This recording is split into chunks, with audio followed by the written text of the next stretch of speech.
আখিরি জামানায় তোমাদের অবস্থা এমন জটিল এবং কঠিন হবে, পুরা দুনিয়ার সব মানুষগুলো কাফের, বেদিন এবং ইসলাম বিরোধী শক্তিগুলো ঐক্যবদ্ধ হয়ে তোমাদেরকে ধ্বংস করার চেষ্টা করবে।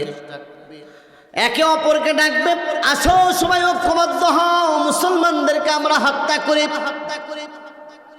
মুসলমানদেরকে আমরা দুনিয়া থেকে বিদায় করার জন্য আমরা সবাই ঐক্যবদ্ধ হই। যেরকম ভাবে দস্তরখান যখন বিছানো হয়, দাওয়াত তাবলীগের ভাইয়েরা যখন দস্তরখান বিছায়, ডাকে ভাই আসেন আসেন, দস্তরখানে বসে যান। দস্তরখানের মধ্যে মানুষকে যেরকম ডাকা হয়, মুসলমানদেরকে মারার জন্য, মুসলমানদের ঐতিহ্যকে, মুসলমানদের সংস্কৃতিকে, মুসলমানদের একেবারে শিকড়টাকে ধ্বংস করে দেওয়ার জন্য একে অপরকে দাওয়াত দিবে, আসো আসো মুসলমানদেরকে এই দুনিয়া থেকে বিদায় করে দেই। আল্লাহ রসুলকে জিজ্ঞেস করা হলো, ওকে আল্লাহর রসুল, ওই সময়কে আমরা সংখ্যায় কম থাকবো নাকি? আল্লাহ রসুল বললেন, বাল আনতুম ইয়াউমা ইদিন কাসীর, বরং ওই দিন তোমরা থাকবে অনেক অনেক মানুষ। পৃথিবীর মধ্যে এখন কত কোটি মুসলমান বলেন? 150 কোটি। কত? 150 কোটি মুসলমান।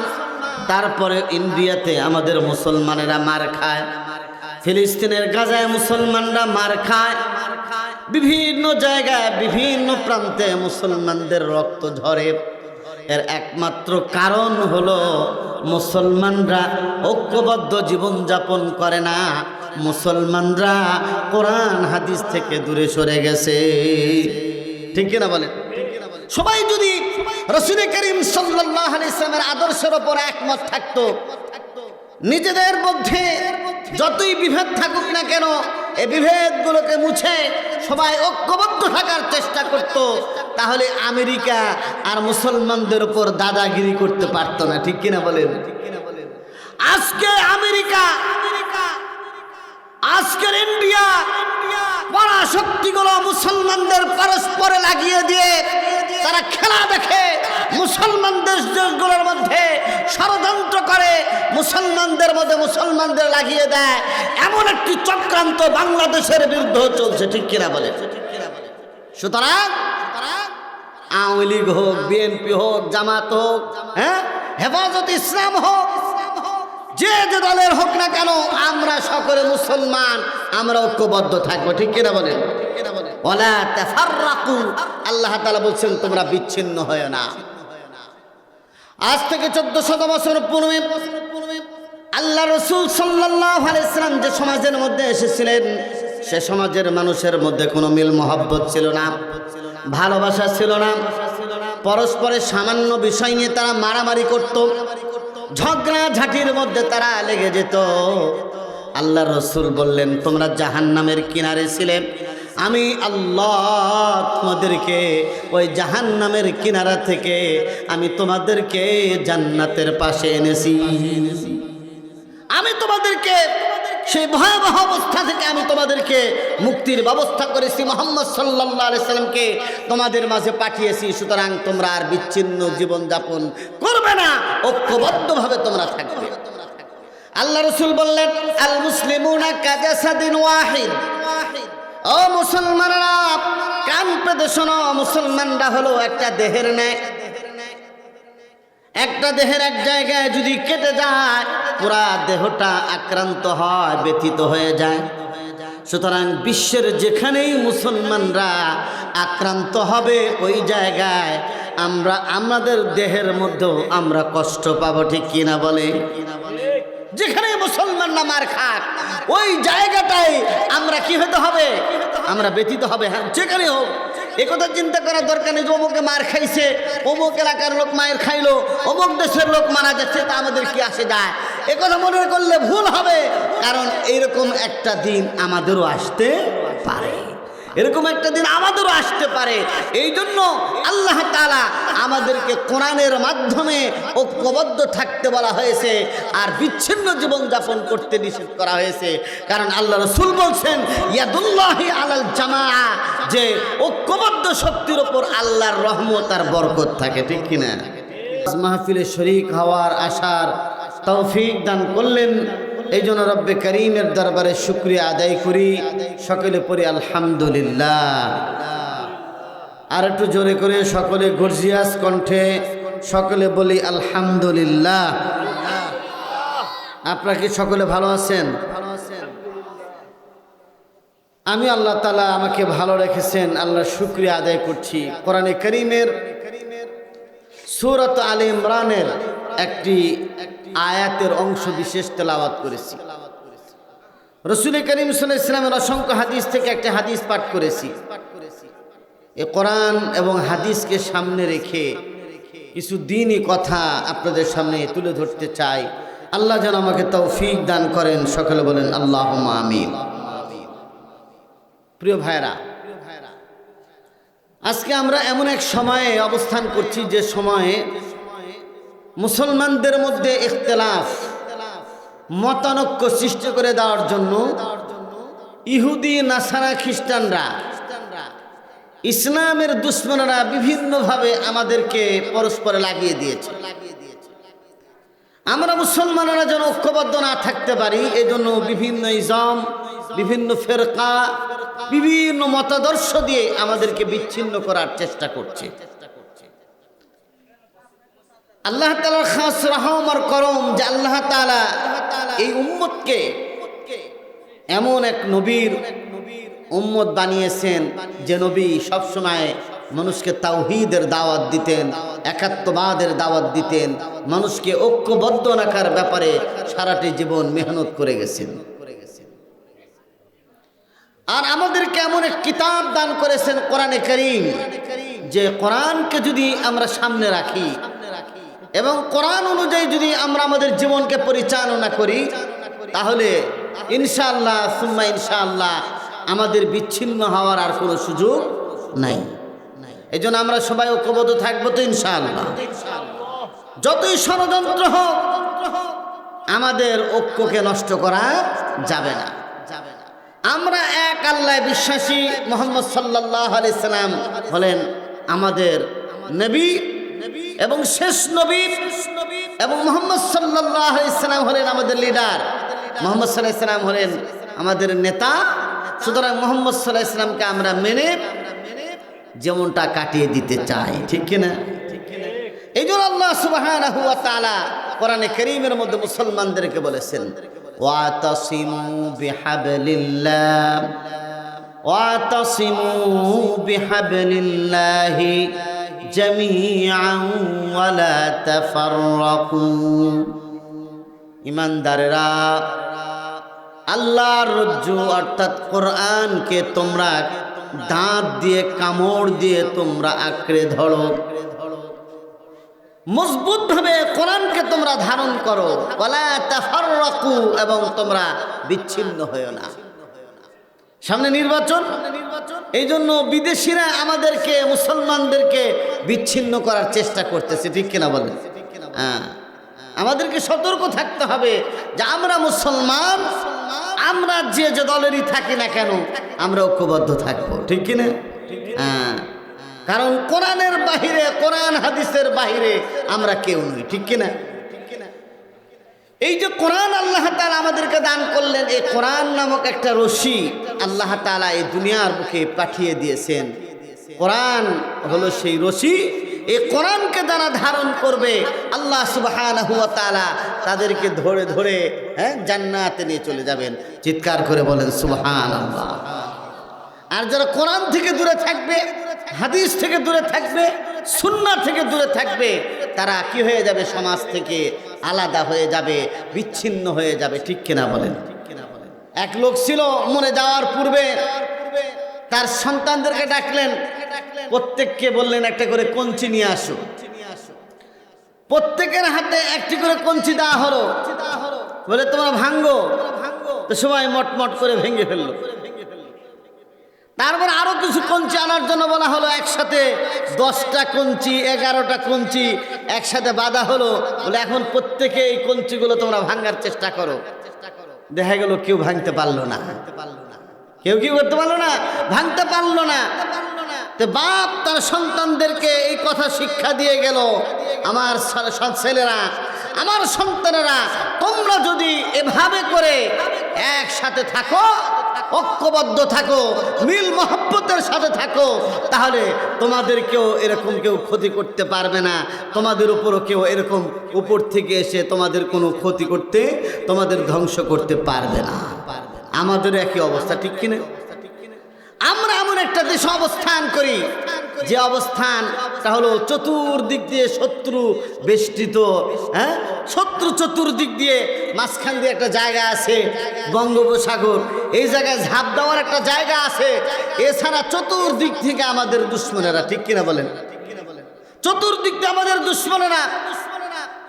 এই দুশ্মনদের মোকাবেলা করতে যদি হয়, তাহলে আমাদেরকে সব দলের লোকেরা ঐক্যবদ্ধ থাকলে আমাদের শত্রুরা ষড়যন্ত্র করে আমাদেরকে বিচ্ছিন্ন করতে পারবে না, ঠিক কিনা? জুলাই বিপ্লব যে ঘটিয়েছে, যারা জুলাইয়ের যে বিপ্লব ঘটালেন, তারা ঐক্যবদ্ধ, পুরো ঐক্যবদ্ধ একটা জাতি, একটা ঐক্যবদ্ধ পরিবর্তন ঘটিয়েছে, ঠিক কিনা বলে? এই জন্য প্রিয় ভাইরা, আমরা যদি মুসলমানেরা ঐক্যবদ্ধ থাকি, তাহলে আমাদেরকে কেউ আর আলাদা করতে পারবে না। আল্লাহর নবী সাল্লাল্লাহু আলাইহি ওয়াসাল্লাম বললেন, আখির জামানায়, আবু দাউদ শরীফের হাদিস, আখির জামানায় তোমাদের অবস্থা এমন জটিল এবং কঠিন হবে, পুরা দুনিয়ার সব মানুষগুলো কাফের, বেদিন এবং ইসলাম বিরোধী শক্তিগুলো ঐক্যবদ্ধ হয়ে তোমাদেরকে ধ্বংস করার চেষ্টা করবে। একে অপরকে ডাকবে, আসো সবাই ঐক্যবদ্ধ হও, মুসলমানদেরকে আমরা হত্যা করি, মুসলমানদেরকে আমরা দুনিয়া থেকে বিদায় করার জন্য আমরা সবাই ঐক্যবদ্ধ হই। যেরকম ভাবে দস্তরখান যখন বিছানো হয়, দাওয়াত তাবলীগের ভাইয়েরা যখন দস্তরখান বিছায়, ডাকে ভাই আসেন আসেন, দস্তরখানে বসে যান। দস্তরখানের মধ্যে মানুষকে যেরকম ডাকা হয়, মুসলমানদেরকে মারার জন্য, মুসলমানদের ঐতিহ্যকে, মুসলমানদের সংস্কৃতিকে, মুসলমানদের একেবারে শিকড়টাকে ধ্বংস করে দেওয়ার জন্য একে অপরকে দাওয়াত দিবে, আসো আসো মুসলমানদেরকে এই দুনিয়া থেকে বিদায় করে দেই। আল্লাহ রসুলকে জিজ্ঞেস করা হল, ওকে আল্লাহর রসুল, ওই সময়কে আমরা সংখ্যায় কম থাকবো নাকি? আল্লাহ রসুল বললেন, বাল আনতুম ইয়াউমা ইদিন কাসীর, বরং ওই দিন তোমরা থাকবে অনেক অনেক মানুষ। পৃথিবীর মধ্যে এখন কত কোটি মুসলমান বলেন? 150 কোটি। কত? 150 কোটি মুসলমান। তারপরে ইন্ডিয়াতে আমাদের মুসলমানেরা মার খায়, ফিলিস্তিনের গাজায় মুসলমানরা মার খায়, বিভিন্ন জায়গায় বিভিন্ন প্রান্তে মুসলমানদের রক্ত ঝরে।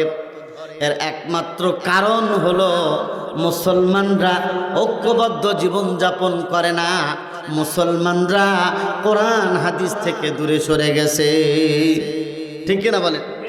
সবাই যদি রাসূল করিম সাল্লাল্লাহু আলাইহি ওয়াসাল্লামের আদর্শের উপর একমত থাকতো, নিজেদের মধ্যে যতই বিভেদ থাকুক না কেন, এই বিভেদগুলোকে মুছে সবাই ঐক্যবদ্ধ থাকার চেষ্টা করত, তাহলে আমেরিকা আর মুসলমানদের উপর দাদাগিরি করতে পারতো না, ঠিক কিনা বলেন? আজকে আমেরিকা, আজকের ইন্ডিয়া পরাশক্তিগুলো মুসলমানদের পরস্পরে লাগিয়ে দিয়ে তারা খেলা দেখে, মুসলমান দেশগুলোর মধ্যে ষড়যন্ত্র করে, মুসলমানদের মধ্যে মুসলমানদের লাগিয়ে দেয়, এমন একটি চক্রান্ত বাংলাদেশের বিরুদ্ধে চলছে, ঠিক কিনা বলে? সুতরাং আওয়ামী লীগ হোক, বিএনপি হোক, জামাত হোক, হ্যাঁ, হেফাজত ইসলাম হোক, যে যে দলের হোক না কেন, আমরা সকলে মুসলমান, আমরা ঐক্যবদ্ধ থাকবো, ঠিক কিনা বলেন? ওয়ালা তাফাররাকু, আল্লাহ তাআলা বলছেন তোমরা বিচ্ছিন্ন হয় না। আজ থেকে 1400 বছর পূর্বে আল্লাহ রাসূল সাল্লাল্লাহু আলাইহি ওয়াসাল্লাম যে সমাজের মধ্যে এসেছিলেন, সে সমাজের মানুষের মধ্যে কোনো মিল মহব্বত ছিল না, ভালোবাসা ছিল না। পরস্পরের সামান্য বিষয় নিয়ে তারা মারামারি করত, ঝগড়া ঝাঁটির মধ্যে তারা লেগে যেত। আল্লাহ রসুল বললেন, তোমরা জাহান্নামের কিনারে ছিলে, আমি আল্লাহ তোমাদেরকে ওই জাহান্নামের কিনারা থেকে আমি তোমাদেরকে জান্নাতের পাশে এনেছি। আমি তোমাদেরকে সেই ভয়াবহ অবস্থা থেকে আমি তোমাদেরকে মুক্তির ব্যবস্থা করেছি। মুহাম্মদ সাল্লাল্লাহু আলাইহি সাল্লামকে তোমাদের মাঝে পাঠিয়েছি। সুতরাং তোমরা আর বিচ্ছিন্ন জীবনযাপন করবে না, ঐক্যবদ্ধভাবে তোমরা থাকবে। আল্লাহ রসুল বললেন, আল মুসলিমুনা কাজাসাদিন ওয়াহিদ। ও মুসলমানরা, কান পেতে শোনো, মুসলমানরা হলো একটা দেহের ন্যায়। একটা দেহের এক জায়গায় যদি কেটে যায়, পুরা দেহটা আক্রান্ত হয়, ব্যথিত হয়ে যায়। সুতরাং বিশ্বের যেখানেই মুসলমানরা আক্রান্ত হবে, ওই জায়গায় আমাদের দেহের মধ্যেও আমরা কষ্ট পাবো, ঠিক কিনা বলে? যেখানে মুসলমানরা মার খাক, ওই জায়গাটাই আমরা কি হতে হবে? আমরা ব্যথিত হবে। হ্যাঁ, যেখানে হোক। একথা চিন্তা করার দরকার নেই যে অমুকে মার খাইছে, অমুক এলাকার লোক মায়ের খাইলো, অমুক দেশের লোক মারা যাচ্ছে, তা আমাদের কি আসে যায়? একথা মনে করলে ভুল হবে। কারণ এইরকম একটা দিন আমাদেরও আসতে পারে, এরকম একটা দিন আমাদেরও আসতে পারে। এই জন্য আল্লাহ তাআলা আমাদেরকে কোরআনের মাধ্যমে ঐক্যবদ্ধ থাকতে বলা হয়েছে, আর বিচ্ছিন্ন জীবনযাপন করতে নিষেধ করা হয়েছে। কারণ আল্লাহ রাসূল বলছেন, ইয়াদুল্লাহি আলাল জামাআ, যে ঐক্যবদ্ধ শক্তির ওপর আল্লাহর রহমত আর বরকত থাকে, ঠিক কিনা? যে সংসারের মধ্যে স্বামী আর স্ত্রীর মধ্যে ঝগড়া, যে সংসারের মধ্যে, যে পরিবারের মধ্যে ভাই ভাইয়ের মধ্যে ঝগড়া বিভেদ, যে এলাকার মানুষের মধ্যে পরস্পরের মধ্যে বিভেদ, ওই এলাকার মধ্যে উন্নয়ন হয় না, ওই এলাকার মধ্যে উন্নতি হয় না, ঠিক কিনা বলে? আর যদি সবাই ঐক্যবদ্ধ থাকে, তাহলে দেখা যায় সংসারে বরকত, ঘরের মধ্যে বরকত, স্বামী স্ত্রীর মধ্যে বরকত, সর্বত্রই শুধু বরকত আর বরকত। আর বর্তমানে কি? স্বামী আর স্ত্রীর মধ্যে মিল মহব্বত নাই, ঠিক কিনা? আপনাদের এলাকায় ভালো, এই জায়গায় তো আমি শুনলাম যে আমার ছাত্র মাওলানা মাহমুদুল হাসান বাসারি, সে বলল, হুজুর এখানে প্রত্যেক ঘরে ঘরে মাদ্রাসার ছাত্র আছে, আলহামদুলিল্লাহ। প্রত্যেক ঘরে ঘরে ইসলামপন্থী অর্থাৎ মুসলমান প্রত্যেকটা ঘরের মধ্যে আছে।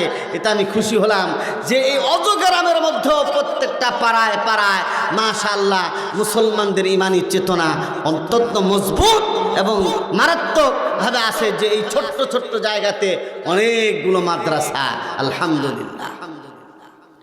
এই জন্য প্রিয় ভাইরা, একমাত্র কোরআন আমাদেরকে সঠিক রাস্তা দেখাতে পারে, একমাত্র কোরআনই আমাদেরকে উন্নয়নের পথে নিয়ে যেতে পারে, একমাত্র ইসলামই আমাদেরকে সঠিক এবং মুক্তির রাস্তা দেখাতে পারে। ইসলাম ছাড়া পৃথিবীর যত মতবাদ আছে সবগুলো হলো অন্ধকার। পৃথিবীর মধ্যে যত আদর্শ আছে সমস্ত আদর্শগুলো হলো মানুষের জন্য ধ্বংসের কারণ। একমাত্র মুসলমান, একমাত্র ইসলাম, সেটা হলো শান্তির রাস্তা, ঠিক কিনা বলে?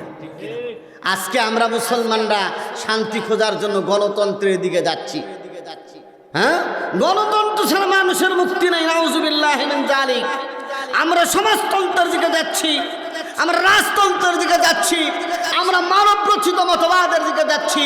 কিন্তু আজ থেকে 1400 বছর পূর্বে মুহাম্মদুর রাসূলুল্লাহ সাল্লাল্লাহু আলাইহি ওয়াসাল্লাম যে সুন্দর রাষ্ট্র ব্যবস্থা দিয়ে গিয়েছিলেন, সুন্দর সমাজ ব্যবস্থা দিয়ে গিয়েছিলেন, যে অর্থ ব্যবস্থা দিয়ে গিয়েছিলেন, যে সংস্কৃতির ব্যবস্থা করে দিয়ে গিয়েছিলেন, সেই সমাজ ব্যবস্থা আমরা আজকে আর পছন্দ করছি না, ঠিক কিনা বলেন? আমরা বারবার সেই ওই দিকে ফিরে যাই, বারবার আমরা আমেরিকার দিকে ফিরে যাই, বারবার আমরা আবার ইন্ডিয়ার দিকে ফিরে যাই। এটা আমাদের কি একটা বড় রোগ হয়ে দাঁড়িয়েছে। কারণ আমরা বর্তমানে আল্লাহকে চাই না, আখিরাতকে আমরা চাই না, আমরা দুনিয়াকেই বেশি প্রাধান্য দিই, ঠিক কিনা বলেন? যেমনটা আল্লাহ রাব্বুল আলামিন বলেছেন, বাল তুসিরুনাল হায়াতাদ দুনিয়া ওয়াল আখিরাতু খায়রুন ওয়া আবকা। আল্লাহ বলছেন, দুনিয়ার মানুষ, তোমাদের রোগটা কি আমি বলে দেই। তোমরা দুনিয়াটাকে প্রাধান্য দাও। দুনিয়াতে আমি যদি মন্ত্রী হয়ে যাই, আমি যদি এমপি হয়ে যাই, ক্ষমতায় যদি আসি, তাহলে আমার লাভ, এটা আমার জন্য বড় লাভ। আল্লাহ তাআলা বলতেছেন, দুনিয়ার মানুষ, এই দুনিয়া হলো কয়েকদিনের জন্য, এই দুনিয়া হলো তোমাদের খেল তামাশার একটা জায়গা, কয়েকদিনের জন্য আমি আল্লাহ রাব্বুল আলামিন তোমাদেরকে দুনিয়ার মধ্যে পাঠিয়েছি। আর আখিরাত হলো তোমাদের চিরস্থায়ী আবাসস্থল। আখিরাত হলো আল আখিরাতু খায়রু ওয়া আবকা, আখিরাত হলো তোমাদের জন্য কল্যাণকর, উত্তম এবং চিরস্থায়ী। আখিরাত তোমাদের জন্য চিরস্থায়ী এবং কল্যাণকর। এই জিনিসটা যতদিন না আমরা বুঝবো, ততদিন আমরা ওই গণতন্ত্রের পিছনে দৌড়াতে থাকবো, ঠিক কিনা? ইসলামের দিকে আমরা আসবো না। আমরা তো ইসলাম যারা পালন করি, আমরা মনে করি নামাজ পড়লাম, রোজা রাখলাম, হজ করলাম, যাকাত দিলাম, আমি তো বিশাল বড় মুসলমান, ঠিক কিনা বলে? আমি অনেক বড় মুসলমান। কিন্তু আল্লাহ রাব্বুল আলামিন বলেন, আফাতুমিনুনা বিবাদিল কিতাবি ওয়া তাকফুরুনা বিবাদ। আল্লাহ বলছেন, তোমরা কিতাবুল্লাহর কোরআনে কারীমের কিছু হুকুম মানো, কিছু আইন মানো, আর কিছু আইনকে তোমরা লঙ্ঘন করো। এটা কুশ্চিন কালো তোমরা পাক্কা ঈমানদার নও। তোমরা নামাজটাকে মানো, কিন্তু তোমরা যাকাত ব্যবস্থাকে মানো না, অর্থনীতি মানো না, সুদ ঘুষকে তোমরা মনে করো এটা সমস্যা না, ঠিক কিনা?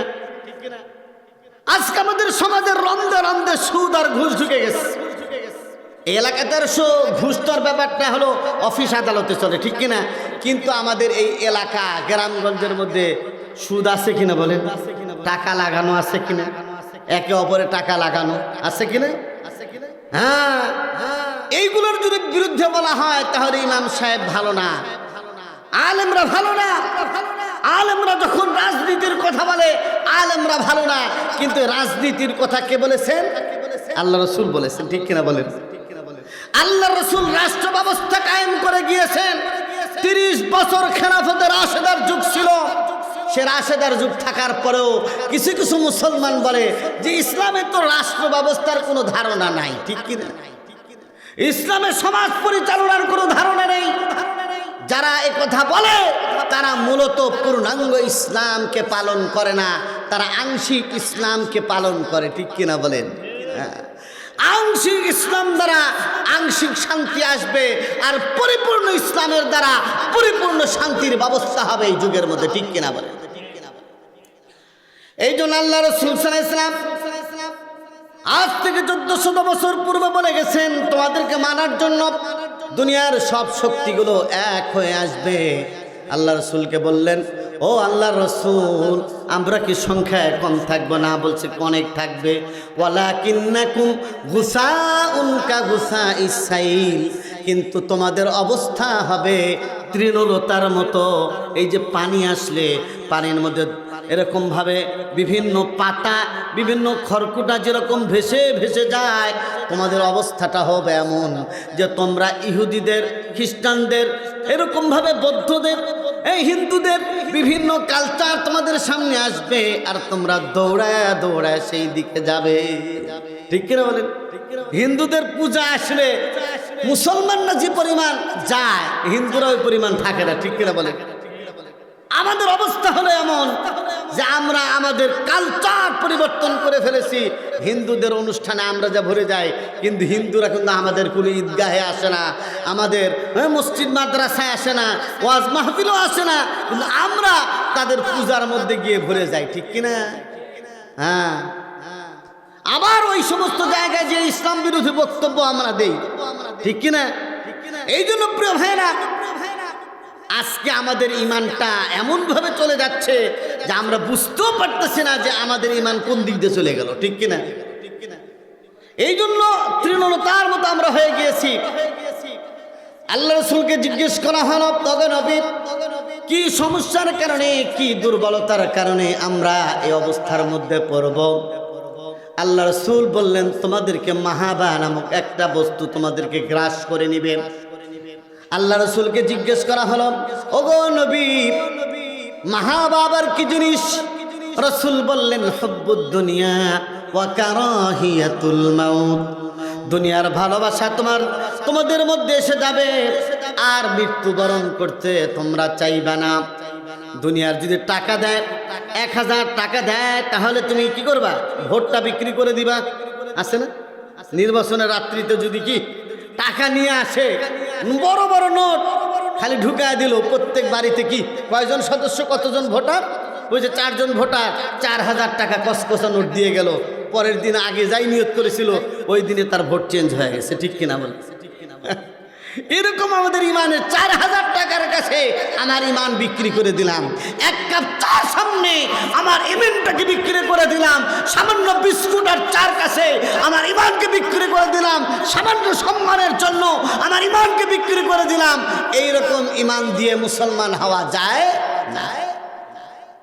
এই জন্য নিয়ত করেন ইসলামের উপর আসি থাকবে ইনশাআল্লাহ। বলেন ইসলামের উপর আসি থাকবো, জান যা যাবে, কিন্তু ইসলামকে আমরা ছাড়বো না। আমাদের উপর অস্ত্র চালানো হোক, আমাদেরকে শহীদ করা হোক, কিন্তু আমরা ইসলাম থেকে দূরে সরে যাব না। রাজি আছে? কারা কারা রাজি? হাত উঠে দেখেন। নারে তাকবীর, নারে তাকবীর। দুনিয়ার মুসলিম, দুনিয়ার মজলুম, নারে তাকবীর। এই তাকবীর দিবেন মাঝে মধ্যে, কি তাকবীর দিবেন? তাকবীর তো ভুলে গেছে মুসলমানরা, ঠিক কিনা? মনে করে তাকবীর দিলেই লোকটা জামাত ইসলাম হয়ে গেছে, ঠিক কিনা? কিছু লোক আছে এরকম মনে করে। আসলে তাকবীর কি জামাত ইসলামের কাছে আপনারা, হ্যাঁ, এটা কি ইজারা দিচ্ছেন নাকি? আমরা কি ইজারা দিয়েছি কোন দলের কাছে? এটাকে আমি নাম বললাম আর কি, কিন্তু এটা কি ইজারা দিয়েছি? আমরা সব দলের আমাদের স্লোগান হওয়া দরকার নারায়ে তাকবীর, আল্লাহু আকবার। ঠিক কিনা বলেন? যখন উহুদের জিহাদ, বদরের জিহাদ শুরু হয়ে গেল, হ্যাঁ, আবু জাহাল সে বলতে লাগলো কি, হ্যাঁ, কি কয়, উবুল এবং হুবুল, হ্যাঁ, এরকম ভাবে উজ্জীবিত হোক। হুবুল আর কি হুবুল উজ্জীবিত হোক। তখন আল্লাহ রাসূল বললেন, ওমর তুমি শোনো না কি বলতেছে কাফেররা? তোমরা বলো আল্লাহু আ'লাম, আল্লাহু আকবার। তোমরা বলো লিল্লাহি তাকবীর, আল্লাহু আকবার। এটা কে শিখাইছেন? মুহাম্মদুর রাসূলুল্লাহ সাল্লাল্লাহু আলাইহি সাল্লাম আমাদেরকে শিখাইছেন। ঠিক কিনা বলে? এই জন্য নারায়ে তাকবীর দিবেন, এটা ভুলে গেলে চলবে না। আল্লাহ রাসূল বললেন, দুইটা জিনিস, দুইটা রোগ তোমাদের মধ্যে থাকবে। একটা হলো দুনিয়ার ভালোবাসা, আর আরেকটা হলো তোমাদের মধ্যে মৃত্যুর ভয়। মৃত্যুর অর্থাৎ মৃত্যুকে তোমরা এরকম কষ্টকর, মৃত্যুকে তোমরা অপছন্দ করবে। কিন্তু সাহাবীদের জিন্দেগির মধ্যে তাকান, সাহাবীদের জিন্দেগি দেখলে আপনারা বুঝতে পারবেন সাহাবীরা কিভাবে দুনিয়াকে তরক করেছেন। হযরত আবু উবাইদা ইবনুল জাররাহ রাদিয়াল্লাহু তাআলা আনহু রাসূলের একজন বিখ্যাত সাহাবী, পুরা শাম এলাকার একজন গভর্নর হযরত আবু উবাইদা ইবনুল জাররাহ রাদিয়াল্লাহু তাআলা আনহু। হযরত ওমর রাদিয়াল্লাহু তাআলা শাসন আমলে তাকে গভর্নর বানানো হয়েছিল। গভর্নর মানে একজন বড় মন্ত্রী, একটা বড় মন্ত্রণালয়ের দায়িত্ব। হযরত আবু উবাইদা ইবনুল জাররাহ রাদিয়াল্লাহু তাআলা আনহুর বাড়ি দেখার জন্য হযরত খলিফা ওমর রাদিয়াল্লাহু তাআলা বললেন, ও আবু উবাইদা, এ রাষ্ট্রীয় সফর শেষ করে আমি তোমার বাড়িটা, তোমার বাসভবনটা দেখার জন্য আমি তোমার বাড়িতে যাব।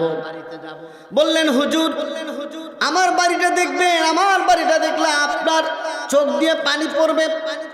আমার বাড়ি দেখে কোনো লাভ হবে না, কারণ আমি দুনিয়া, এরকম দুনিয়ার মহব্বত আমার মধ্যে নাই, দুনিয়াদারি আমি করি নাই, বড় গাড়ি বাড়ি বা আলিশান বিল্ডিং আমি করি নাই, সুতরাং আমার বাড়ি দেখে আপনার কোনো লাভ হবে না। খলিফাতুল মুসলিমিন চিন্তা করলেন, রাসূল তো চলে গেছেন, কিন্তু সাহাবীদের মধ্যে দুনিয়ার ভালোবাসা, দুনিয়ার মহব্বত, বিল্ডিং এর মহব্বত, টাকার মহব্বত, স্ত্রীর মহব্বত, আসবাবপত্রের মহব্বত কি পরিমাণ তার মধ্যে ঢুকেছে, এটা একটু যাচাই করা দরকার। এই জন্য শাম এলাকা ছেড়ে যখন আবু উবাইদা ইবনুল জাররাহ রাদিয়াল্লাহু তাআলা আনহুর বাড়ির দিকে রওনা হয়ে গেলেন, শামের বড় বড় বাড়িগুলো, বাগানগুলো, এবং ক্ষেত খামারগুলো পাড়ি দিচ্ছিলেন। আর খলিফাতুল মুসলিমিন হযরত ওমর ইবনুল খাত্তাব বললেন, তোমার বাড়িটা কোথায়? বললেন, হুজুর আমার বাড়িটা আরো দূরে, আরো দূরে। যাওয়ার পর এক ক্ষেতের মধ্যে গিয়ে দেখলেন একটা ছোট্ট কুঁড়ে ঘর, ছোট্ট একটা বাড়ি। সে বাড়ির মধ্যে না বিল্ডিং, না এরকম ভাবে উপরে ভালো কিছু করা। ঘরের মধ্যে ঢুকলেন, ছোট্ট ঘর, ঘরের মধ্যে একটা জায়নামাজ বিছানো আছে, উপরে একটা বাটি আছে, বাটির মধ্যে শুকনা রুটি আছে, পানির মধ্যে ভিজানো রুটি। আর ওই রুটি আর ওই জায়নামাজ ছাড়া একটা সাধারণ বিছানা বিছানো হযরত আবু উবায়দা ইবনুল জাররাহ রাদিয়াল্লাহু তাআলা আনহুর ঘরের মধ্যে। হযরত ওমর বললেন, তোমার আসবাবপত্র কই? তোমার ড্রেসিং টেবিল কই? তোমার ফ্রিজ কই? তোমার ভালো ভালো এরকম আসবাবপত্র কই? বুঝা, আমার কোন আসবাবপত্র দরকার হয় না। আমার খাবারের প্রয়োজন হলে সপ্তাহে একদিন রুটি পাকানো হয়।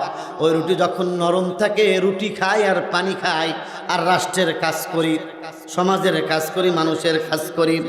আর রুটিগুলো যখন শুকিয়ে যায়, পানির মধ্যে ভিজিয়ে রাখি, ভিজা ভিজা পানি দিয়ে দিয়ে খাই।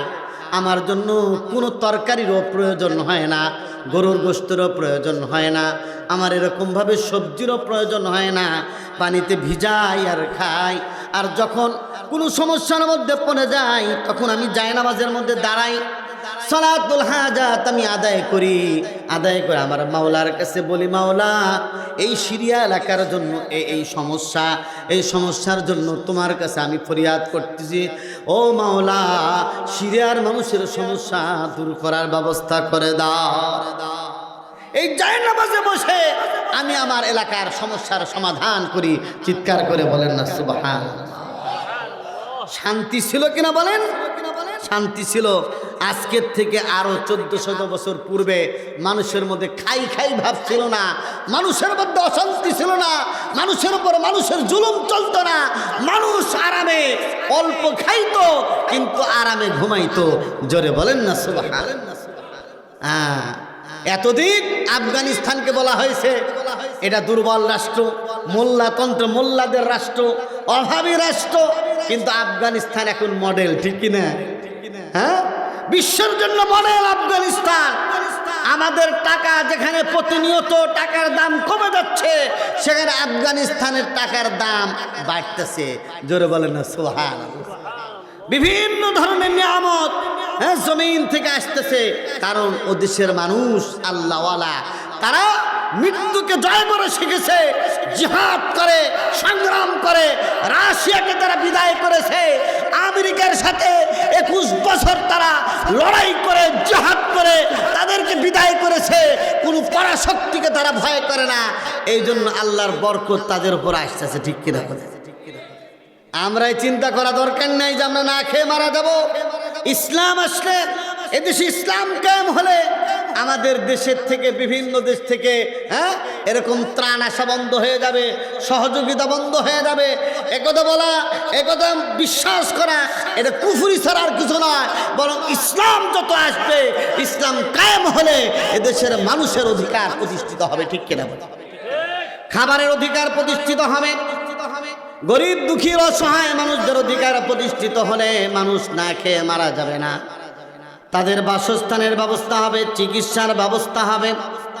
এই যে রাস্তায় আসলাম, আপনাদের এই রাস্তায় আসার সময় কাঁচা রাস্তা। একজন বলল, হুজুর দোয়া করেন রাস্তাগুলো যেন পাকা হয়, আমরা সহজে যেন যাতায়াত করতে পারি। বাংলাদেশের সংসদের মধ্যে যে বিল পাস হয়, ওই বিলটা যদি বাস্তবায়ন হয়, বাংলাদেশের এই রাস্তাগুলো স্বর্ণ দিয়ে বানানো যায়, ঠিক কিনা? স্বর্ণ দিয়ে বানানো যায়। কিন্তু এই রাস্তার যে বাজেট, আমি আর ড্রাইভার আসার সময় আলোচনা করলাম যে ভাই, যে ছোট ছোট রাস্তা, অবশ্যই 20 ফিট চৌড়া রাস্তার বাজেট পাস করানো হয়েছে, কিন্তু করছে 10 হাত। কথা করছে 10 হাত। আর যারা দেখতে আসছে, ভিজিট করছে, আছে তাদেরকে নিচের দিক দিয়ে ঘুষ দিয়ে তাদেরকে ঠান্ডা করে দিছে। আর এই 10 হাত রাস্তা দিয়ে কিশোরগঞ্জের মানুষদেরকে সলিম বুঝ দিছে, ঠিক কিনা? সুতরাং মানুষের অধিকার যদি প্রতিষ্ঠিত করতে চান তাহলে আমাদেরকে ইসলামের দিকে ফিরে আসতে হবে, ঠিক না? বস্তা পদামতবাদের দিকে গেলে চলবে না, কষ্ট করতে হবে, সাধনা করতে হবে, তাহলেই আল্লাহ সুবহানাহু ওয়া তাআলা এদেশে বরকত দান করবেন, ঠিক কিনা বলেন? এদেশের মানুষের ফল তাআলার মতো এদেশে বরকত নাজিল হবে, ঠিক কিনা বলেন? খলিফা ওমর যখন শপথ গ্রহণ করছিলেন, খলিফা হওয়ার পর বলছিলেন ফোরাত নদীর পাশে, ফোরাত নদীর সামনে পিছনে যদি একটি কুকুর না খেয়ে মারা যায়, খলিফাতুল মুসলিমিন ওমরকে তার জবাব দিতে হবে। অথচ আমার দেশের বহু মানুষ না খেয়ে তারা রাত্রি কাটায়, বহু মানুষ শীতের মধ্যে, তাদের বস্ত্রের ব্যবস্থা নেই, শীতের কাপড়ের ব্যবস্থা নেই, এ নিয়ে আমাদের দেশের সরকারের কোনো মাথা ব্যথা নেই, ঠিক কিনা বলে? তারা শুধু তাদের ক্ষমতার জন্য যা ইচ্ছা তাই জনগণকে ব্যবহার করছে, ঠিক কিনা বলেন? এই জন্য প্রিয় ভাইরা, আমি আপনাদেরকে বলতে চাই, এতদিন আমরা উল্টা পাল্টা পথে চলেছি, আমরা সঠিক পথে চলি নাই। আমাদেরকে সিরাতে মুস্তাকিমের উপর চলতে হবে। আল্লাহ রাব্বুল আলামিন আমাদেরকে দোয়া শিক্ষা দিয়েছেন।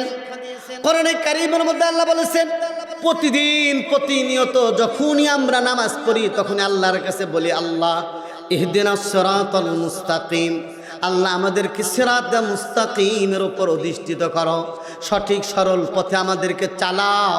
প্রতিদিন বলি কিন্তু আমল করি না, ঠিক কিনা? মারা গেলেও বলি যে আমরা আল্লাহ রসুলের তরিকা রেখে আসলাম, কিন্তু যত কাজ করি সব ইসলাম বিরোধী কাজ করি, ঠিক কিনা বলেন? হ্যাঁ, আমাদের যত চাকরি বাকরি, হ্যাঁ, বেচা কেনা, সব কিছুর মধ্যে রসুলের সুন্নতের কোনো ধার ধারছি না, ঠিক কিনা বলেন? এই জন্য ইসলামী শরিয়া পালনে আমাদেরকে কি হতে হবে? আরো বেশি মজবুতি, আরো বেশি দৃঢ়তা অবলম্বন করতে হবে, ঠিক কিনা বলেন? এদেশের মানুষ তারা শরিয়া পালন করতে গিয়েই আমাদের দলগুলো যে আমরা পারবো না, এটা আরো সময় লাগবে, আস্তে আস্তে। কিন্তু যদি আমরা মজবুত হই যে কোরআন সুন্নাহ বিরোধী কোনো আইন হবে না, কোরআন সুন্নাহ অনুযায়ী এদেশ চলবে, এদেশের 90% মানুষ মুসলমান, তাহলে এদেশে পরিবর্তন আসবে কিনা বলে? পরিবর্তন অবশ্যই আসবে। এই জন্য পরিবর্তন কারা কারা চান দেখি? মাশাআল্লাহ। চাইলে কি করতে হবে? কার পক্ষে রায় দিতে হবে? কার পক্ষে? হ্যাঁ হ্যাঁ, নির্বাচনে কোন পক্ষে দিতে হবে? হ্যাঁ, আল্লাহ তাআলা তৌফিক দান করে, বলেন আমিন। আমার প্রিয় ভাইয়েরা, এই জন্য আমি বলতেছিলাম ঐক্যবদ্ধ থাকার জন্য আল্লাহ রসুল, আল্লাহ তাআলা আমাদেরকে দুটা জিনিস দিয়েছেন, কিতাবুল্লাহ দিয়েছেন। আল্লাহ নবী বলছেন, তারাকতু ফীকুম আমরাইন লান তাদিল্লু মা তামাসসাকতুম বিহিমা, কিতাবাল্লাহ ওয়া সুন্নাত রাসূলি। আল্লাহ রাসূল বলছেন, আমি চলে গেলাম লক্ষ সাহাবীর সামনে বিদায় হজে। আল্লাহ রাসূল একটা বিষয় ভিত্তিক একটি ঐতিহাসিক ভাষণ দিয়েছিলেন, যে ভাষণের মধ্যে বলেছিলেন আরবের উপর অনারবের কোনো এরকম ভাবে কোনো মর্যাদা নেই, আরবের লেগে দামি নয়, এরকম ভাবে আল্লাহ রাসূল বলছেন, এরকম ভাবে নারীর অধিকার প্রতিষ্ঠিত করে গিয়েছেন। নারীর উপর তোমরা কোনো জুলুম করতে পারবে না, নারীকে তোমরা মারতে পারবে না, নারীর সাথে তোমরা খারাপ ব্যবহার করতে পারবে না, নারীকে তোমরা ঠকাতে পারবে না।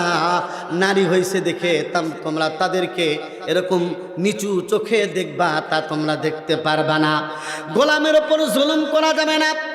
আল্লাহ রাসূল বললেন, পরিষ্কার বললেন, তারাকতু ফীকুম আমরাইন, দুটা জিনিস আমার উম্মত আমি চিরদিন তোমাদের সামনে থাকবো না, দুটা জিনিস তোমাদের মাঝে আমি রেখে যাচ্ছি। একটি হলো কিতাবুল্লাহ, আল্লাহর কিতাব, আর 2 নম্বর হলো সুন্নাতে রাসূলি। আমি যেভাবে আমার স্ত্রীদের সাথে আচরণ করেছি, আমার খাদেমদের সাথে আমি যেমন আচরণ করেছি, আমি শ্রমিকের সাথে যেমন ব্যবহার করেছি, আমি আমার পিতার সাথে যেমন ব্যবহার করেছি, আমার মায়ের সাথে যেরকম আচরণ আমি করেছি, সুতরাং আমার সুন্নতকে যদি তোমরা মানো তাহলে কশিন কালেও তোমরা গোমরা হবে না। তাহলে আল্লাহর কিতাবের মধ্যে যা যা বলা আছে মানতে রাজি আছেন তো? হ্যাঁ, আল্লাহর কিতাবের মধ্যে বলা আছে যারা আল্লাহর বিধান অনুযায়ী রাষ্ট্র সমাজ পরিচালনা করে না তারা জালেম। আল্লাহর বিধান অনুযায়ী, আল্লাহর হুকুম অনুযায়ী যারা রাষ্ট্র সমাজ পরিচালনা করে না, আল্লাহ বলছেন তারা কাফের। আরেক জায়গায় একই সাথে 3টা আয়াত, আল্লাহ তাআলা যারা আল্লাহর হুকুম অনুযায়ী আল্লাহ যা নাযিল করেছেন সেই অনুযায়ী রাষ্ট্র সমাজ পরিচালনা করে না, তারা হলো ফাসিক। 3টা শব্দ, জালেম, ফাসিক, কাফের বলা হয়েছে। তাহলে আমরা আজকে কোন পর্যায়ে আছি? আজকে আমরা কোন পর্যায়ে আছি? আমরা তো প্রত্যেকেই যারা মনে করছি জিকির আজকার করি, সুবহানাল্লাহ সুবহানাল্লাহ, আলহামদুলিল্লাহ, আল্লাহু আকবার আল্লাহু আকবার, লা ইলাহা ইল্লাল্লাহ, মনে করছি আমার থেকে বড় বুজুর্গ আর কি আছে? আমি জুব্বা পরি, টুপি পরি, পাগড়ি লাগাই, নামাজে যাই প্রথম কাতারে, আমার থেকে বড় কি এরকম ভাবে কি বড় বুজুর্গ আর কে আছে? ঠিক কিনা বলেন? এই জন্য মহাকবি আল্লামা ইকবাল রহমাতুল্লাহ আলাইহি অত্যন্ত সুন্দর করে বলেছেন যে মুসলমানদের মাথার উপর, মুসলমান কি সর पर, मुसलमान के सर पर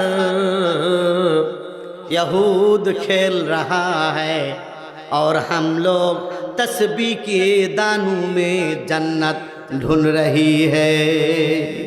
মুসলমানেরা এরকম নির্ঘুম সময় কাটায়, আর তাদের মাথার উপর ইহুদি খ্রিস্টানরা, ইসলামের শত্রুরা, তারা এরকম ভাবে তারা গুটি চালাইতে থাকে।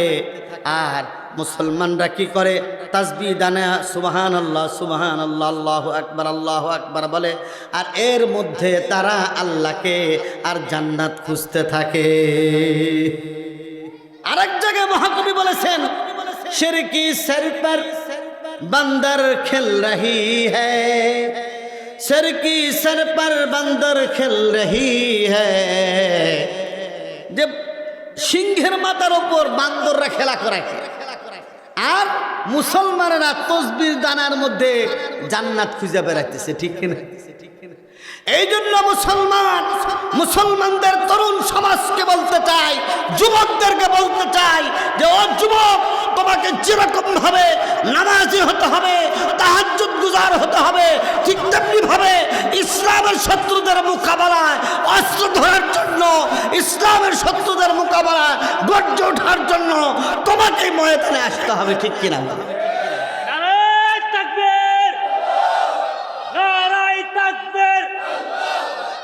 বিশ্বের মুসলিম এক হও, লড়াই করো, নারায়ে তাকবীর। এই জন্য যুবক তোমরা তারা আসো, তোমাদের এই সময় বড় দামি। সুবহানাল্লাহ বলেন। এই যে যারা পুরা মানুষ আছে তারা তাসবিহ টিপে নামাজ আছে, আলহামদুলিল্লাহ, খুব ভালো জিনিস। ঠিক কিনা? কিন্তু যুবকরা যদি নামাজি হয়ে যায়, কোরআন তেলাওয়াতকারী হয়ে যায়, মা বোনেরা যদি আল্লাহওয়ালা হয়ে যায়, তারা যদি স্বামীর খেদমতকারী হয় আর কোরআন তেলাওয়াতকারী হয়, পর্দা নাশিনা হয়, এই বাংলার জমিনের উপর আল্লাহর রহমত নাজিল হতে থাকবে। ঠিক কিনা? হ্যাঁ, নাজিল হতে থাকবে। আল্লাহ রাসূল বলেছেন, বুখারীর রওয়ায়াত, সাবাতুন ইউযিল্লুহুমুল্লাহু ফি যিল্লিহি ইয়াওমা লা যিল্লা ইল্লা যিল্লু। 7 প্রকারের লোক এমন আছে, আল্লাহ রাসূল বলছেন তারা কিয়ামতের দিন আল্লাহ তাআলার আরশে আজিমের ছায়া পাবে। জোরে বলেন না সুবহানাল্লাহ। যেদিন আল্লাহর আরশের ছায়া ছাড়া আর কোনো ছায়া তাদের জন্য থাকবে না। তার মধ্যে 1 নম্বর হলো ইমামুন আদিল, ন্যায় এবং ইনসাফের বাদশা। বাদশা যদি ইনসাফগার হয়, বাদশা নূশেরওয়ার জামানায় এমনভাবে ইনসাফ কায়েম হয়ে গিয়েছিল, পারস্যের বাদশা নূশেরওয়া এমনভাবে ইনসাফ কায়েম হয়ে গিয়েছিল, উটেরা পর্যন্ত বাদশার কাছে বিচার দিতে পারত। গরু এসে কি করতো? বাদশার কাছে বিচার দিতে পারত। কেন? বাদশার বাড়ির সামনে একটা ঘন্টি লাগানো ছিল।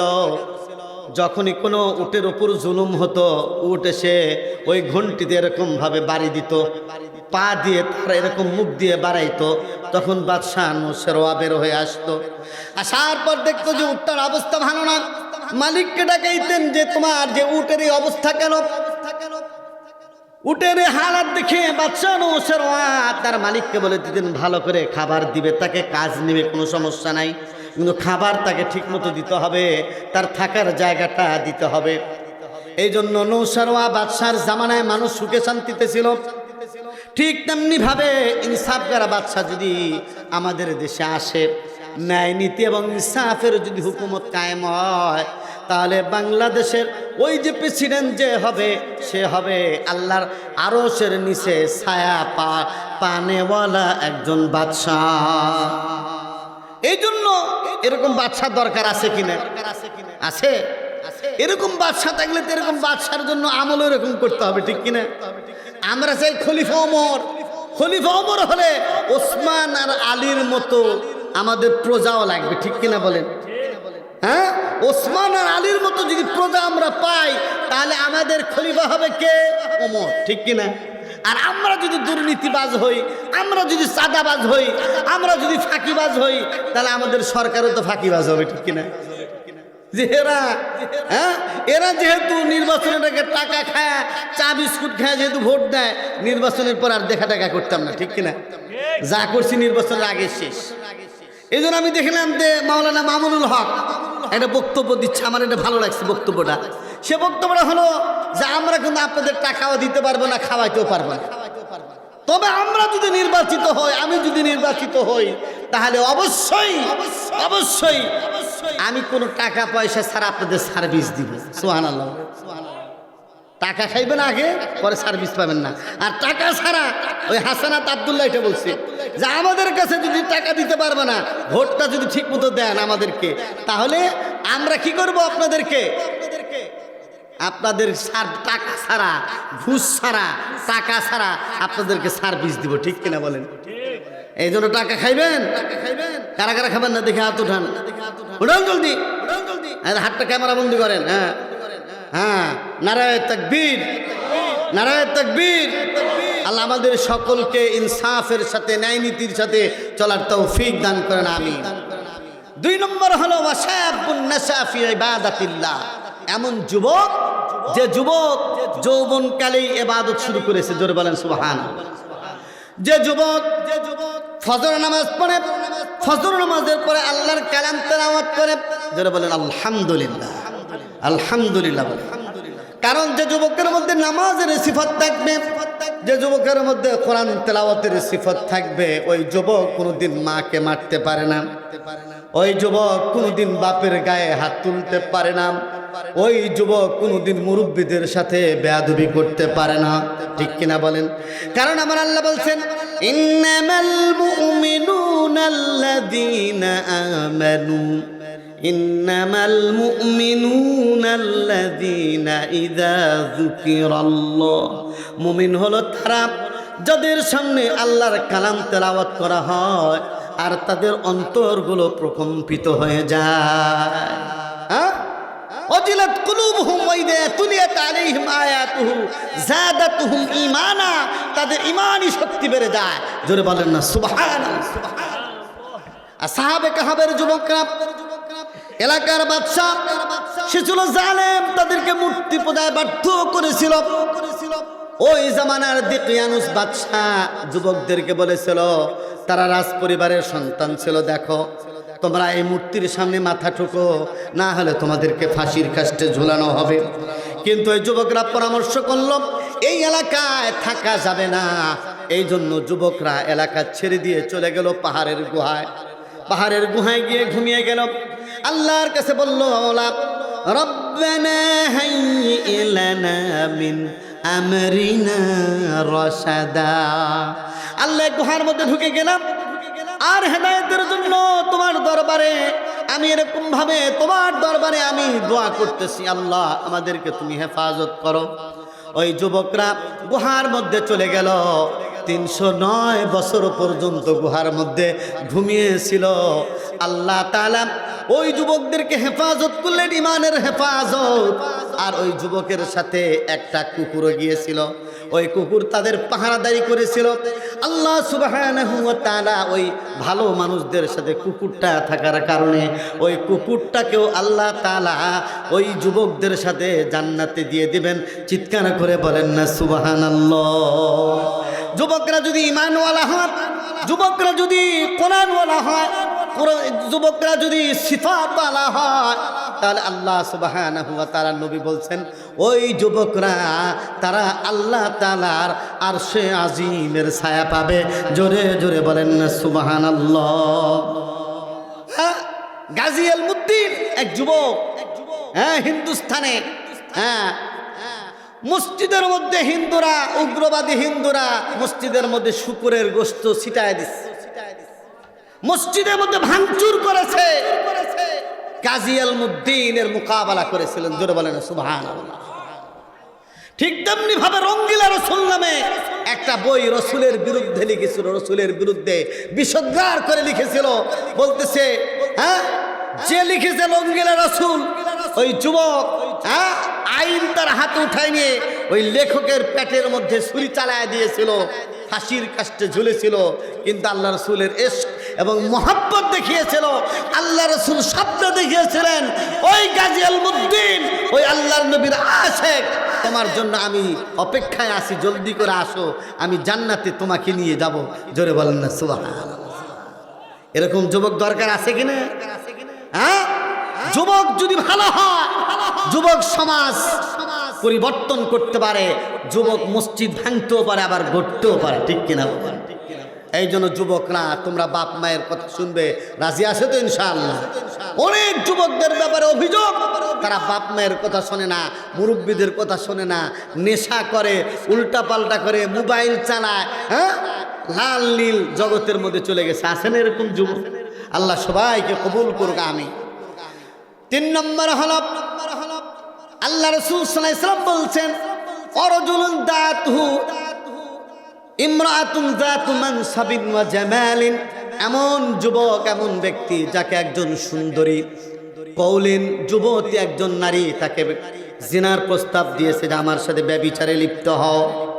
তখন ওই যুবক বলে, ওই ব্যক্তিটা বলে দেয়, ইন্নী আখাফুল্লাহ, আমি আমার আল্লাহকে ভয় করি, সুতরাং আমি তোমার সাথে জিনা ব্যভিচারে লিপ্ত হতে পারবো না। এমন কোন আমল যদি কোনো যুবকের জীবনে ঘটে থাকে, আমার নবী বলেছেন আল্লাহ সুবহানাহু ওয়া তাআলা কিয়ামতের কঠিন দিনে ওই যুবককে এরকমভাবে আরশে আজিমের ছায়া দান করবেন। আরেকজন ব্যক্তি হলো এমন, ওই ব্যক্তি দান করে, গোপনে গোপনে দান করে, তাসাদ্দাকাত, ফারাজুলুন তাসাদ্দাকাত, আল্লাহর রাস্তায় দান করে, তার বাম হাত জানে না ডান হাতে কি দিয়েছে, তার ডান হাত জানে না তার বাম হাত কি দিয়েছে, এত গোপনে আল্লাহর রাস্তায় দান করে। বলতেছে আল্লাহ তাআলা এমন ব্যক্তিকেও আল্লাহর আরশে আজিমের ছায়া দান করবেন। জোরে বলেন না সুবহানাল্লাহ।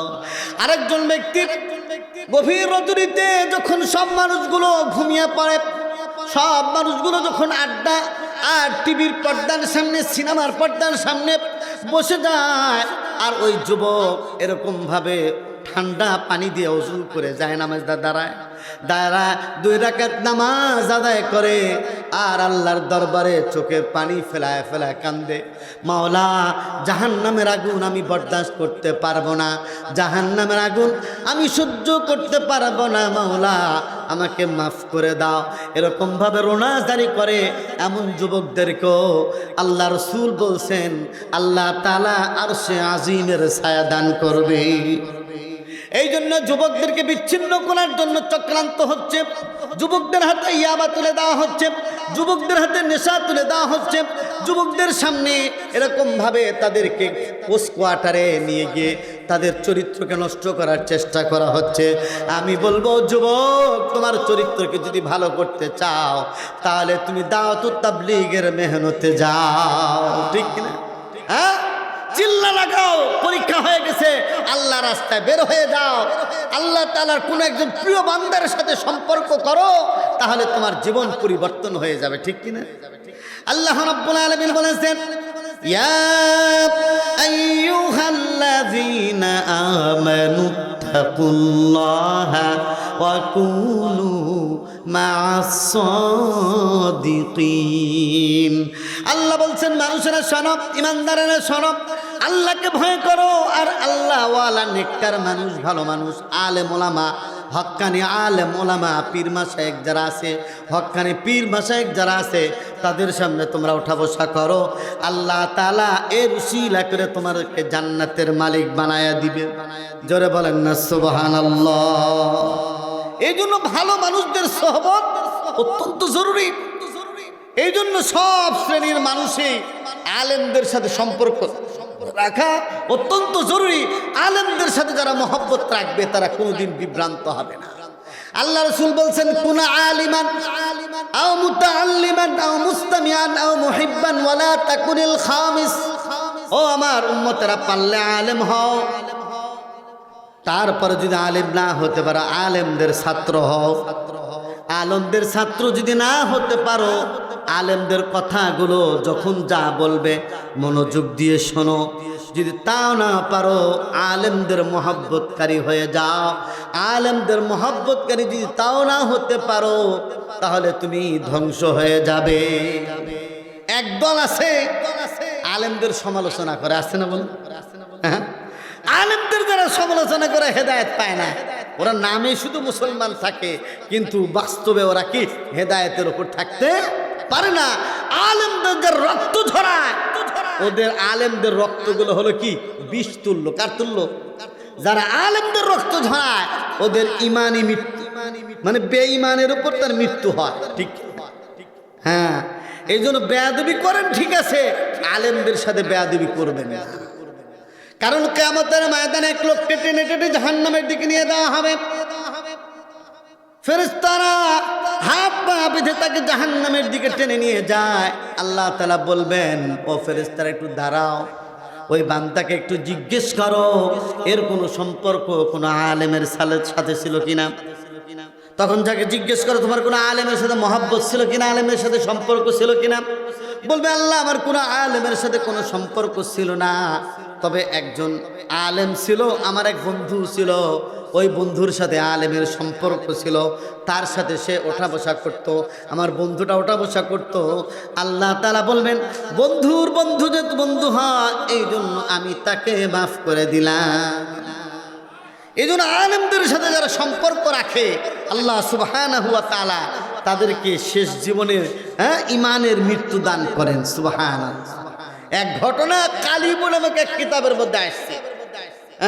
যারা এই কিতাব পড়েছে তারা ঘটনা জানে।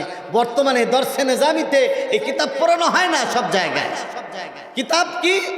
এক ডাকাতের দল একবার আল্লাহওয়ালাদের ড্রেস পরে জুব্বা পাগড়ি লাগায় ডাকাতি করতে আসছে, লাঠি হাতে নিয়ে জুব্বা পাগড়ি পরে ঘরের মধ্যে আসছে। ওই লোকের আবার একটা ভিতরে একটা তার মধ্যে একটা আল্লাহ তাআলার পক্ষ থেকে একটা ভিতরে জিনিস ছিল যে আল্লাহওয়ালাদের খেদমত করলে, নেককার লোকদের খেদমত করলে। আর তার বাড়ির একটা সন্তান ছিল প্রতিবন্ধী, লেংরা, খোড়া। তো চিন্তা করতেছিল এদের যদি দোয়াটা আমি নিতে পারি তাহলে আমার সন্তানটা ভালো হয়ে যাবে। কিন্তু যারা আসছিল এরা মতো ডাক ছিল, কি ছিল? কিন্তু লেবাস ধরছে কার? আল্লাহওয়ালাদের লেবাস। কার লেবাস? আল্লাহওয়ালাদের লেবাস। আল্লাহওয়ালাদের লেবাস ধরে আসছে। ওই লোক যখনই ওই ডাকাতগুলো আল্লাহওয়ালাদের লেবাস ধরে যখন ঘরের মধ্যে ঢুকেছে, তখন তার জন্য খাসি জবাই করেছে, ভালো করে রান্না বান্না করেছে, ভালো মন্দ রান্না করে তাদেরকে খাওয়াইছে। খাওয়ানোর পর তাদের হাত পা ইত্যাদি যেগুলো ধুইছে, ওইগুলো দিয়ে তার প্রতিবন্ধী ছেলে যে ছিল তার পায়ের মধ্যে মেসেজ করেছে, হাতের মধ্যে মেসেজ করেছে। তার বিশ্বাস যে ছিল আল্লাহওয়ালাদের হাতে লাগা পানি, আল্লাহওয়ালাদের হাতে লাগার ঝুঁটা, এটা দ্বারা আমার সন্তান ভালো হয়ে যাবে, এই নিয়ত করে সে মেসেজ করেছে। তারপরে তার সন্তানের পাটা ভালো হয়ে গেছে। সকালবেলা উঠে আরো ভালো নাস্তার ইন্তজাম করেছে, তাদের প্রতি তার আগ্রহ আরো বেড়ে গেছে। তখন ডাকাতের দলেরা বলল, ও ভাই, আমরা আসলে কোনো আল্লাহওয়ালা নই, আমরা কোনো পীর সাহেব নই, আমরা কোনো বুজুর্গ মানুষ নই। আমরা ডাকাত দেওয়ার জন্য আপনার বাসায় ঢোকার জন্য একটা পলিসি করেছিলাম, কিন্তু আপনার ভাব চক্কর দেখে, আপনার মহাব্বত আর ভালোবাসা দেখে আমরা আকৃষ্ট হয়ে আমরা আল্লাহওয়ালাদের পথে চলা শুরু করলাম। আপনার বিশ্বাসের কারণে আপনার সন্তান ভালো হয়ে গেছে। বাস্তবে আমাদের মধ্যে এমন কোনো আমল নাই। মুসা আলাইহিস সালামের জামানায় কিন্তু একই ঘটনা ঘটেছে, ঠিক কিনা বলেন? আলহামদুলিল্লাহ বলেন। আমাদের মেহমান, প্রধান মেহমান এসে গেছে, আলহামদুলিল্লাহ বলেন। মুসা আলাইহিস সালাতু ওয়াস সালামের সাথে যারা লড়াই করার জন্য তাদের সাথে প্রতিযোগিতায় লিপ্ত হয়েছিল ফেরাউন, জালেম শক্তি। মুসা আলাইহিস সালামের যত জাদুকর ছিল সবগুলো মুসা আলাইহিস সালামের পোশাক ধারণ করেছিল। মুসা আলাইহিস সালাম যেরকম জুব্বা পরেছেন, হাতে লাঠি নিয়ে এসেছেন, সমস্ত জাদুকররা এরকম ভাবে লাঠি নিয়ে এসছে। তারা এরকম মুসা আলাইহিস সালামের মতো ভাব ধরেছে। ভাব ধরার পর যখন সবাই লাইনে দাঁড়িয়ে গেছে, তখন মুসা আলাইহিস সালাম বললেন, এই তোমরা কি আমার সাথে যে জাদু প্রতিযোগিতায় আসছো, তোমরা কি আগে লাঠি ছাড়বা না আমি আগে ছাড়বো? তো বলছো হুজুর আপনাদের আগে ছাড়ে। এই যে একটা আদব দেখাইছে যে না আপনারা ছাড়ে, হুজুর বলছে না তোমরাই ছাড়ো। ঠিক আছে, এই যে আদব তাদের মধ্যে ছিল। মুসা আলাইহিস সালাম একজন জলিলুল কদর, উলুল আজম একজন নবী, তার সাথে এরকম ভাবে মহব্বত আর ভালোবাসা আর আদব দেখানোর কারণে আল্লাহ সুবহানাহু ওয়া তাআলা এমন একটা নূরের বাতি ইমানের মধ্যে, এমন একটা আলো ফোকাস তাদের মধ্যে দিয়ে দিয়েছে যে তারা মুহূর্তের মধ্যে যখন তারা হাতে লাঠিগুলো ছিল, রশিগুলো ছিল, ময়দানের মধ্যে ছেড়ে দিয়েছে, তখন মুসা আলাইহিস সালাম দেখতেছে, হায় রে এগুলো তো রশি, এগুলো তো রশি, এগুলো তো লাঠি না, রশি এইগুলা। সুতরাং এরা জাদু আর মুজিজার মধ্যে বেশ কম করে ফেলে কিনা, এই জন্য টেনশনে পড়ে গেছেন। আল্লাহ সুবহানাহু ওয়া তাআলা মুসা আলাইহিস সালামের বিপক্ষে যে সমস্ত জাদুকর ফেরাউনের পক্ষে এসেছিল, এই যে আদব দেখাইছে, আদব, এই আদবের কারণে আল্লাহ তাআলা সবাইকে ঈমানদার বানিয়ে দিয়েছেন। সুবহানাল্লাহ, সবাইকে ঈমানদার বানিয়ে দিয়েছেন। তখন ফেরাউন বলল যে তোমাদেরকে এত দাওয়াত করে, এত টাকা পয়সা দিয়ে সারা দেশ থেকে সম্মান এবং ইজ্জতের সাথে তোমাদেরকে আমার রাজপ্রাসাদে নিয়ে আসলাম, আর আমার অনুমতি নেওয়াটারও তোমরা প্রয়োজন মনে করলে না। সবাই বলে আমান্না বিরব্বি মুসা ও হারুন, আমরা মুসা আর হারুনের রবের প্রতি ঈমান আনলাম। তোমাদের মধ্যে এতটুকু সম্মান বোধ নেই। সুতরাং কত তোমাদের তেজ আমি দেখাই দেব, তোমাদের ডান হাত কাটবো, বাম পা কাটবো, এভাবে উল্টা পাল্টা করে তোমাদেরকে শুলিতে চড়াবো। তখন বলছে যে হ্যাঁ আপনি আমাদেরকে শুলিতে চড়াতে পারেন, কোনো সমস্যা নাই, এতে আমরা কোনো ধরনের এরকমভাবে আমরা হতাশ নই। কারণ আমাদের আল্লাহ যেন আমাদেরকে ঈমানের দৌলত দান করেছেন, আল্লাহ যেন আমাদেরকে জান্নাতি বানায়। এই জন্য আলেম ওলামাদের বেশভূষা ধরা, আলেম ওলামাদের সুরত ধরা, আলেম ওলামাদের সাথে ওঠা বসা করা, মহব্বত রাখা, এটা এত বড় একটা দৌলত যে আল্লাহ তাআলা আলেম ওলামাদের সোহবতের কারণে তাকে মাফ করে দিবেন ইনশাআল্লাহ। এই জন্য আমি আপনাদেরকে বলি যে আলেম ওলামারা যেদিকে আছে আমরা সেদিকে থাকবো, ঠিক কিনা ইনশাআল্লাহ। আলেম ওলামারা যা বলবে, আলেম ওলামা হলো এই উম্মতের রাহবার, আলেম ওলামা উম্মতের রাহবার। আলেমরা যেদিকে থাকবে আমরা সেদিকে থাকবো। রাজি আছেন তো? এই যে একটি মাদ্রাসা গজারিয়া খালের বাড়ি আতহারুল উলুম হুসাইনিয়া মাদ্রাসা, এই মাদ্রাসা এটা দ্বীনের এদারা, ঠিক কিনা বলেন? এই এদারাতে আমরা সহযোগিতা করবো তো ইনশাআল্লাহ। এখানে সন্তানকে দিব, সহযোগিতা করব, মুহতামিম সাহেবকে ভালো পরামর্শ দিব, তাহলে দেখবেন ইনশাআল্লাহ এই মাদ্রাসা দিন বা দিন তারাক্কি করবে, ঠিক কিনা? আমারই ছাত্র এই যে মাওলানা সাব্বির আহমদ আমার কাছে এখানে দাওরা হাদিসে পড়েছে, তো এখানে আসছে আলহামদুলিল্লাহ, আমি অত্যন্ত খুশি হয়েছি। এই মাদ্রাসা পরিচালনা করতেছে, তো এই যে তার যে মহব্বত ভালোবাসা ওস্তাদের প্রতি, এই ভালোবাসাকে আল্লাহ যেন কবুল করেন, বলেন আমিন। এই ভালোবাসাকে যেন কবুল করেন, এই ভালোবাসাকে কেন্দ্র করে আল্লাহ তাআলা যেন তার ঈমানি তারাক্কি নসিব করেন এবং তার মাদ্রাসাকে আল্লাহ তাআলা কামিয়াব করেন এবং এলাকাবাসীকে মাদ্রাসার সাথে জুড়ে থাকার তৌফিক দান করেন। আমিন। ওয়া আখিরু দাওয়ানা আনিল হামদুলিল্লাহি রাব্বিল আলামিন। আসসালামু আলাইকুম ওয়া রাহমাতুল্লাহি ওয়া বারাকাতুহু।